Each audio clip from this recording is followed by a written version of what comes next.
Buenos días, mucho gusto. Soy el doctor Masao Yamamoto Ramos, radiólogo oncólogo e intervencionista, y el día de hoy vamos a ver el tema de evaluación y monitorización de respuesta al tratamiento por criterios iRECIST.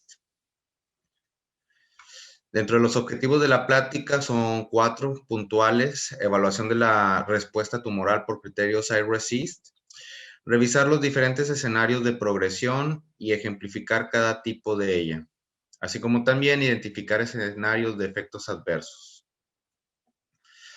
La terapia oncológica, a grandes rasgos, las podemos dividir en citotóxica e inmunomediada. La citotóxica afecta la replicación del ADN y aumenta la apoptosis, y la inmunomediada principalmente recluta linfocitos para destruir células neoplásicas. Sin embargo, por lo mismo del reclutamiento celular, puede existir el fenómeno de pseudoprogresión y es necesario la confirmación de cada progresión, ¿ok? La inmunomediada a su vez se divide en dos grandes grupos: activa, en la cual se bloquean los mecanismos de escape inmune de las células neoplásicas, potencializando su ataque.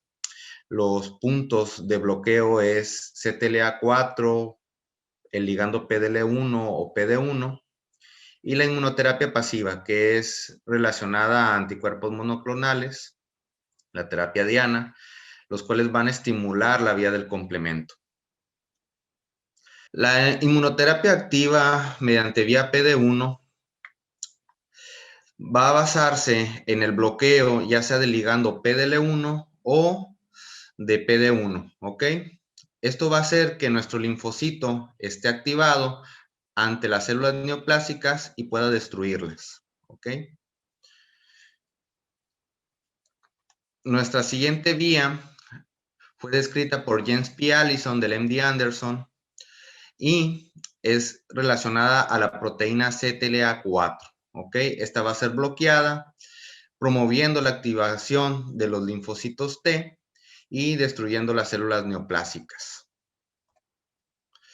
La terapia Target va a estar basada en anticuerpos monoclonales, ya sea que, por ejemplo, el rituximab, que se ancla al CD20, el bevacizumab al factor de crecimiento endotelial, y todos ellos van a estimular la vía del complemento y por ese medio se va a destruir la célula neoplásica. La historia de los criterios autoinmunes es basado en 3 etapas. Primero tenemos los criterios del 2009, en el cual la medición era bidimensional. Después de eso tenemos los criterios del iRECIST. Del 2013, la medición era unidimensional por la variabilidad interobservador. Se disminuyeron el número de lesiones a medir y la confirmación del progreso era entre 1 y 3 meses. Recientemente, relativamente, en el 2017, salieron los criterios de la iRECIST y estos ponían una sumatoria independiente para las lesiones nuevas. La confirmación era entre 4 y 6 semanas. Se involucraba mucho el estatus clínico y el concepto de reinicio de la carga tumoral, estableciendo un nadir. Bueno, la primera disyuntiva y pregunta es, ¿qué podemos medir? Bueno, por ejemplo, en el caso de lesiones líticas, aquellas que tengan solamente ese componente, principalmente, y en el caso de adenopatías que tengan un eje corto arriba de 1.5 centímetros, lesiones sólidas arriba de 1 centímetro en eje largo, las adenopatías, vuelvo a recalcar, en eje corto. ¿Y cuáles son las lesiones no medibles? Por ejemplo, las lesiones blásticas, las lesiones mixtas de predominio en componente blástico, el derrame pleural, la citis, la carcinomatosis, la diseminación leptomeningia, la diseminación linfangítica en pulmón. Esos son lesiones no medibles. Pero claro, también lo vamos a involucrar en la progresión de la enfermedad, pero como enfermedad no medible. Bueno, entonces, ¿qué vamos a hacer con las lesiones Diana? Vamos a repasar un poquito de las demás clases, pero es algo bastante sencillo. Todas las vamos a medir en eje largo. Son 2 lesiones por órgano. Por ejemplo, aquí podemos elegir las 2 más grandes de pulmón o las 2 más representativas de hígado. Y aparte de ello, una lesión, la mayor representativa, de modo de que sean 5 lesiones, ¿ok? Máximo. Entonces aquí tenemos nuestras 5 lesiones, las vamos a sumar y ese va a ser nuestra carga tumoral. Entonces, mediciones uni o bidimensionales. Bueno, tenemos este estudio en el cual se evaluaron 57 pacientes. Fueron de los primeros estudios que se realizaron con melanoma y con ipilimumab. ¿Ok? Entonces, se evaluaron los criterios de ese tiempo, que eran los iRECIST versus los RECIST adaptados con una medición unidimensional. En ese tiempo, estos criterios eran con mediciones bidimensionales y se identificó que tenemos una mayor variabilidad en mediciones bidimensionales del 31% versus mediciones unidimensionales. Entonces la conclusión fue que no existía una diferencia en el periodo libre de progresión y que teníamos una menor variabilidad interobservada. Entonces por eso a partir de ese momento se decidió en todos los criterios realizar una medición unidimensional. Bueno, entonces el RECIST 1.1 es la base de estos criterios inmunes, ¿ok? La progresión va a mantenerse igual, lesiones diana, un crecimiento arriba del 20%, respuesta parcial, disminución mayor al 30%, la respuesta completa, desaparición de todas las lesiones y enfermedad estable, aquellos que no cumplan criterios de progresión ni de respuesta parcial en porcentajes. Como podemos ver, un aumento que sea menor al 20% o una disminución menor al 30%. Todo ello va a quedar en el porcentaje de enfermedad estable. Hasta ahí todo claro. Entonces, con los criterios RECIST 1.1 se identificó que no se estaba dando el beneficio claro de la inmunoterapia, puesto que se estaban saliendo de los programas o de los estudios antes de tiempo con pseudoprogresiones. Entonces, se identificó que un punto débil del RECIST 1.1 es que todos los fenómenos de pseudoprogresión se estaban cortando el tratamiento antes de tiempo. Entonces se decidió realizar una confirmación y el concepto de reinicio de la carga tumoral. Entonces aquí lo vemos ejemplificado. Tenemos nuestro basal en el control 1, aumentó dando a una progresión de la enfermedad y después en el control 2 disminuyó. Entonces, en este paciente ya se hubiera salido antes de tiempo, sin tener en cuenta de que pues pudo haber evolucionado a una pseudoprogresión y no le dimos el beneficio de la duda. Entonces, como punto clave es iRECIST es sinónimo de confirmación de la enfermedad. Entonces, el concepto de reinicio. Toda progresión debe ser confirmada a las 4 a 8 semanas. Si en el seguimiento de las 4 a 8 semanas existe una respuesta completa o una respuesta parcial, vamos a necesitar otra vez 2 progresiones para confirmar. Tenemos, por ejemplo, este caso, ¿sí? El estudio basal tuvo una progresión, un aumento mayor al 20%, progresión de la enfermedad. Después de eso, por lo tanto, queda como progresión no confirmada. Y en el siguiente control, una disminución del 40%, 20% respecto al basal, que va a ser nuestro punto de comparación en este instante. Entonces se queda como enfermedad estable, ¿sí? Después de eso, disminuyó un poquito más y entonces ya queda como respuesta parcial, ¿ok? Todo ello en relación a nuestro basal.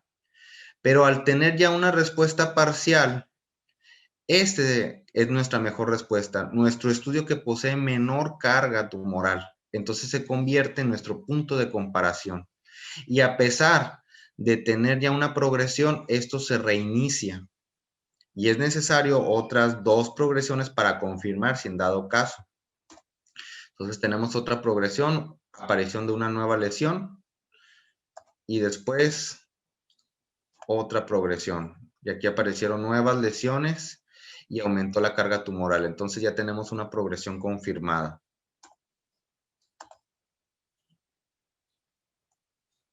Bueno, entonces los tipos de progresión. Nuestros pacientes pueden progresar ya sea por enfermedad no diana, ¿sí? O enfermedad no medible con un crecimiento inequívoco en el control y que se confirme así, o porque aumentó la enfermedad diana un 20% y en el siguiente control vuelve a aumentar un 20% o 5 milímetros, ¿ok? En la carga basal. O que las nuevas lesiones también aumenten 5 milímetros, porque recordemos que un punto adicional del iResist es de que vamos a tener una sumatoria de nuevas lesiones aparte de la carga tumoral, ¿ok? Porque vamos a involucrar esta medida individual en el caso de progresión por nuevas lesiones, ¿ok? Entonces aquí vemos incremento de 5 milímetros en la suma de nuevas lesiones. Entonces, las nuevas lesiones siguen los mismos criterios de la enfermedad diana, 2 por órgano, máximo 5 lesiones. Si existen más de 5, las restantes quedan como no diana. Y confirmar la progresión, ¿sí? Tenemos este caso. En el basal aumentó sus dimensiones arriba de un 20% y se rectifica por un aumento de 5 milímetros en la carga tumoral basal en cuestión de crecimiento, ¿ok? Entonces ya tenemos una confirmación por progreso mediante enfermedad diana. Progresión por nuevas lesiones. Bueno, vemos aquí nuestro estudio basal, después en este vemos cómo se mantiene relativamente estable, igual en el control número 2, pero apareció una nueva lesión y esta nueva lesión aumentó sus dimensiones. Entonces, una progresión por nuevas lesiones con crecimiento de la misma. En este estudio basal, aquí vemos nuestra lesión basal medida en rojo. Vemos cómo se está manteniendo en los diferentes controles y cómo apareció una nueva lesión y después una segunda nueva lesión. Esa es una progresión por aumento en el número de nuevas lesiones. ¿Ok? Entonces, en este, por ejemplo, aumentó las dimensiones en el segundo control respecto al basal. Vemos un aumento mayor al 20% y sigue aumentando en el siguiente. Pero aparte de ello, desde el principio identificamos una enfermedad no medible, ¿sí? La cual aumenta inequívocamente en el control 2, entonces tenemos un crecimiento tanto por enfermedad diana como enfermedad no medible. En el siguiente ejemplo, vemos cómo va aumentando gradualmente la enfermedad diana, ¿sí? Un aumento del 20%, este fácil es arriba de 5 milímetros y vemos cómo también aumenta por nuevas lesiones, ¿sí? Otra aparición aquí, esta y esta. Bueno, en este caso, por ejemplo, vemos cómo la enfermedad diana se está manteniendo estable. Sin embargo, la diseminación linfangítica va aumentando gradualmente. Vemos cómo va aumentando este componente nodular y del engrosamiento irregular de los septos interlobulillares. Cómo va aumentando, cómo incluso lo va desarrollando contralateralmente. Y aparte de ello tenemos la aparición de una nueva lesión en el segundo control. Vemos esta, enfermedad metastásica. ¿Ok? Entonces tenemos una progresión por enfermedad no medible y por nuevas lesiones. En este otro caso, vemos derrame pleural, nuestra lesión diana, tiene un crecimiento en el siguiente control y aparte un aumento del derrame pleural. Entonces, este es por crecimiento tanto de la enfermedad diana como también de la enfermedad no medible. Estos controles, por ejemplo, de nuestro estudio basal, vemos aquí nuestras diversas lesiones, aparte de unas linfadenopatías. Vemos cómo disminuyeron un poquito la carga tumoral. las adenopatías relativamente se mantuvieron estables. Sin embargo, todo esto queda en la sumatoria como enfermedad estable. Después vemos cómo disminuyen todavía más para una respuesta parcial. En el siguiente control se mantiene esa disminución en respuesta parcial. Y así quedamos. Este es otro control en el cual, otro ejemplo más bien, en el cual estamos identificando nuestra lesión diana en el pulmón derecho, ¿sí? Asociado también a una adenopatía subcarinal, algo de diseminación linfangítica, ¿sí? Vemos cómo en el siguiente control nuestra lesión diana disminuyó tantito, se mantiene estable la adenopatía subcarinal. Sin embargo, estamos identificando una nueva lesión en el vaso.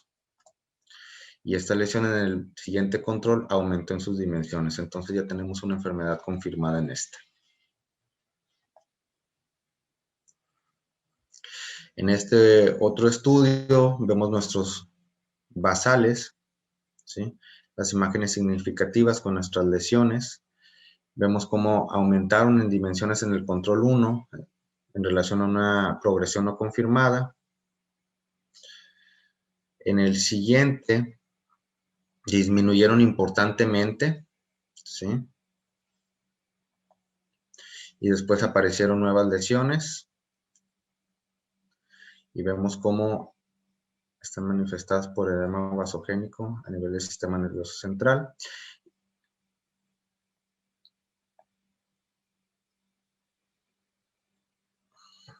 Bueno, en este estudio es otro paciente, vemos nuestro basal, como en el control 1 disminuyó de sus dimensiones, se mantiene esa disminución en el control 2 y en el control 3 vemos un aumento, ¿sí? Entonces esto es una progresión no confirmada. Después en el control 4 mantiene una disminución y en el control 5 no posee actividad metabólica en el PET con FDG y también identificamos una disminución de las dimensiones. Entonces esta progresión terminó a ser una pseudoprogresión porque en el control 4 tuvo una respuesta parcial y en el control 5 ya una respuesta completa, ¿ok? Sin actividad metabólica. Entonces esto es un ejemplo claro de una pseudoprogresión.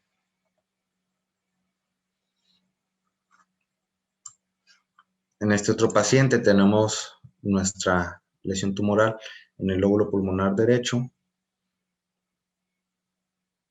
Después de eso tenemos diseminación linfangítica, un derrame pericárdico y adenopatías. Aumentó la carga tumoral basal, disminuyó el derrame pericárdico discretamente y tenemos derrame también pleural. ¿Ok? Entonces, esto es una progresión no confirmada. Después de eso, vemos cómo disminuyó discretamente, disminuyó también el derrame pericárdico y la enfermedad no medible se mantuvo estable. ¿Ok?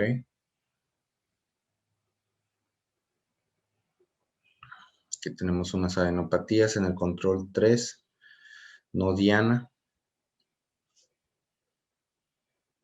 por sus dimensiones, y se sigue manteniendo como enfermedad no confirmada,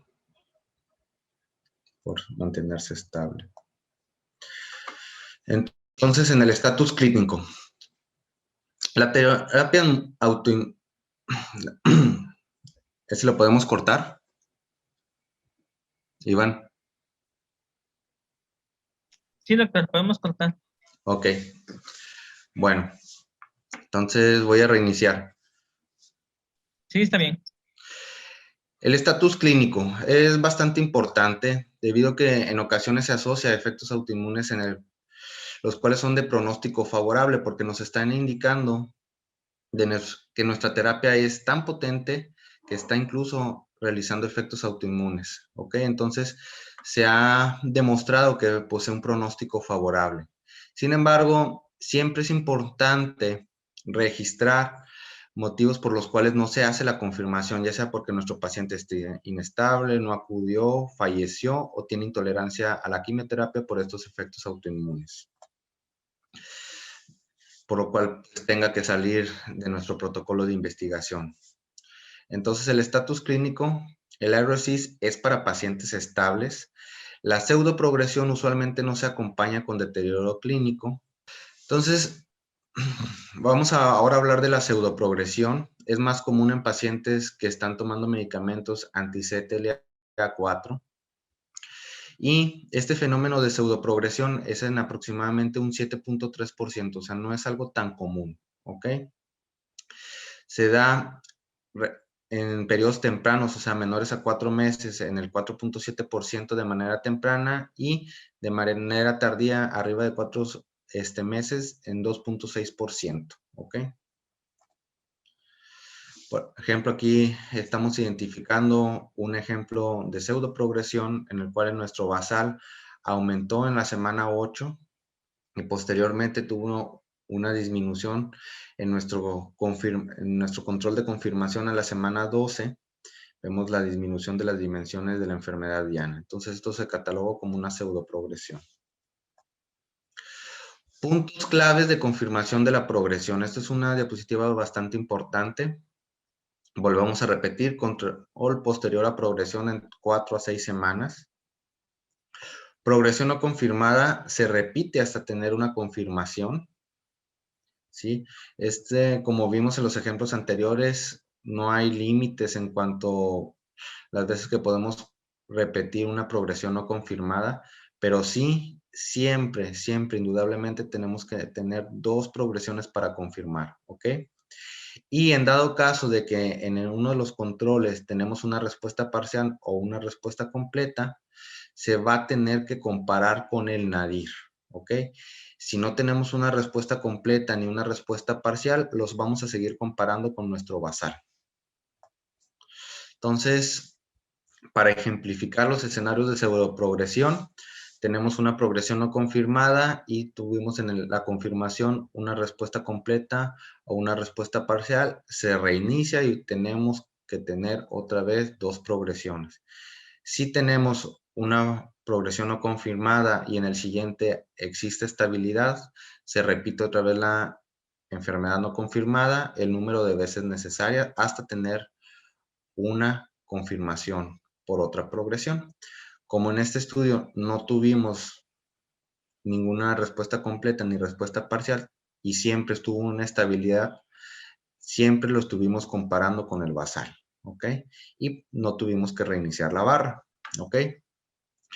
En este caso, pues sencillito, una progresión no confirmada y en el siguiente se confirma la progresión, ¿ok? Entonces, bastante sencillo. Bueno, respecto a la toxicidad de indicaciones, el aumento de la actividad de los linfocitos T debido al bloqueo de las señales inhibitorias condiciona una respuesta autoinmune en el tejido sano, ya sea dermatológica, gastrointestinal, por ejemplo con colitis, neumonitis, que se pueden manifestar como nódulos centrilobulariares y enfermedad en vidrio despulido, hepatitis, hipofisitis, insuficiencia renal o hipotiroidismo. ¿Ok? Dentro de los efectos adversos tenemos un porcentaje del 54% en anti-CTLA-4, anti-PD1 26% y anti-PDL1 de un 13.7%. ¿Ok? Los más comunes de los anti-CTLA-4, por ejemplo, colitis de un 7 a un 17, hipofisitis de un 4 a un 11% en anti-PD1 y en anti-PDL1 son menores. Y dentro del más común, los neumonitis. Tenemos un paciente con una pancreatitis autoinmune. Vemos cómo aumentaron las dimensiones del páncreas. Se perdieron las hendiduras del páncreas, haciendo una imagen que nos recuerda a una salchicha. Y aparte tenemos líquido peripancreático. aumento de la densidad y estriación de los planos grasos, como podemos identificar, ¿sí?, en las flechas.